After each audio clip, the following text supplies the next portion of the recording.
How about a Velvety Smooth smoothie to start your day that's going to keep you full, also help regulate your blood sugar levels and keep your mood steady too. I've got just the thing.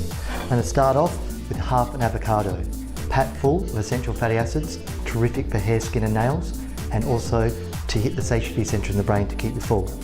Just maybe a quarter of a banana, and then what we'll do is a few cashews. So it's really creamy already. To that, we want to add some color. So we're going to go with some blackberries, maybe just 2 tablespoons, and then some blueberries. I love blueberries, they're wonderful. Wonderful for weight management and wonderful for immunity also. There we are, and also great for cognition. In there, coconut milk, 200 mils, and you will be ready to go. Wait till you see the color of this one. It's going to be fabulous. Pop your lid on, blast for 30 seconds.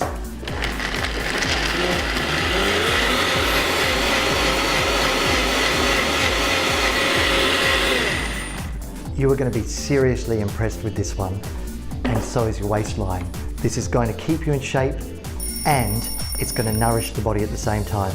As a nutritionist, this is the perfect breakfast.